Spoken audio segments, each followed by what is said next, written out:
नमस्कार मित्रों, जब राम की बात होती है तो उसका जो स्तर है इतना व्यापक हो जाता है कि उसमें बहुत सारी नई नई चीज़ें, नए नए तथ्य उभर कर सामने आते हैं और आपको अंदर से आंदोलित करते हैं। अंदर से आपको वो बाकायदा एक सिहरन से भी होती है कि ये सब कुछ हुआ और उनकी चर्चा अब जाके हो रही है।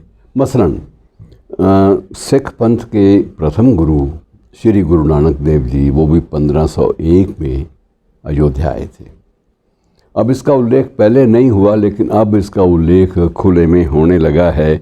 उस समय गुरुद्वारा गुरुद्वारा तो आज भी है, गुरुद्वारा नज़र बाग बोलते हैं इसको। गुरुद्वारा नज़र बाग के जथेदार हैं बाबा महेंद्र सिंह।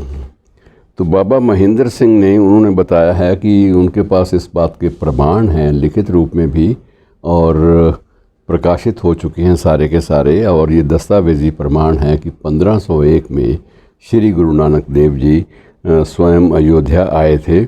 और जिस स्थान पर वो आए थे वहाँ पहले एक बाग था, अब वहाँ एक गुरुद्वारा है। तो ये जो चीज़ें हैं, जो धीरे धीरे नई नई चीज़ें सामने आ रही हैं मित्रों, वो बड़ी अजीब सी हैं। और ये जो स्थान है, ये वर्तमान जो राम मंदिर बन रहा है, ये गुरुद्वारा जो है ये कुछ 200 मीटर की दूरी पर है। राम मंदिर की स्थापना जहाँ प्राण प्रतिष्ठा हो रही है, उस दायरे से सिर्फ 200 मीटर की दूरी पर ही ये गुरुद्वारा है, जहाँ श्री गुरु नानक देव के चरण पड़े थे। और ये सारी चीज़ें मित्रों ऑन रिकॉर्ड हैं। इसमें कोई भी तुकबंदी या कोई भी अनुमान लगाने वाली कोई बात नहीं है।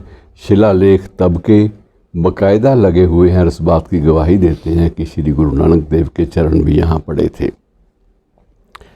और गुरु तेग बहादुर जी, और बाद में गुरु तेग बहादुर जी और उसके बाद गुरु गोबिंद सिंह जी, उनके भी चरण यहाँ पड़े थे और वो भी इसी गुरुद्वारे में भी आए थे। और अयोध्या में उनके भी चरण पड़े थे, और उसी स्थान के बिल्कुल नज़दीक करीब जहाँ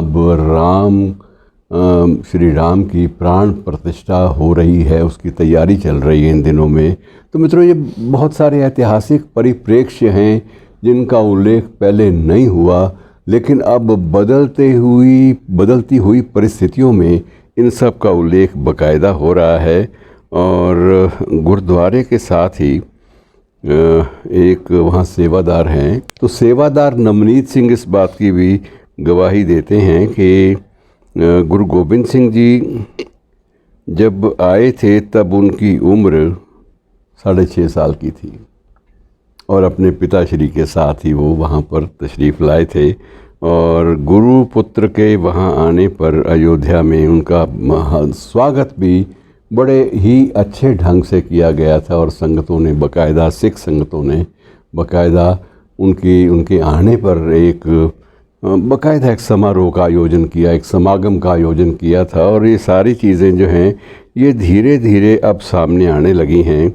और ये यात्रा का ज़िक्र जो है, गुरु साहब की यात्रा का ज़िक्र, ये सिखों के इतिहास की पुस्तकों में बाकायदा अब भी अवेलेबल है, उपलब्ध है, मिलता है, दर्ज है।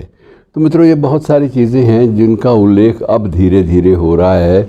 और अब सबसे बड़ी बात यह है कि दुनिया भर के जो प्रमुख औद्योगिक संस्थान हैं वो भी अपने लिए यहाँ पर ज़मीन खरीद रहे हैं। उनको लगता है कि यहाँ हर तरह की इंडस्ट्री, हर तरह का उद्योग, और विशेष रूप से जो टेक्नोलॉजिकल जो बातें हैं वो सारी की सारी सामने आने वाली हैं।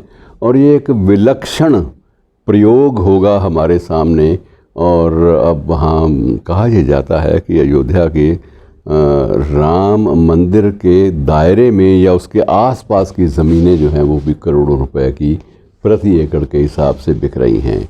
और ख़रीदने वालों में अमिताभ बच्चन भी हैं, अंबानी भी हैं, अदानी भी हैं, और देश के अन्य प्रमुख औद्योगिक संस्थानों के मुखिया वो भी शामिल हैं। शुक्रिया, धन्यवाद।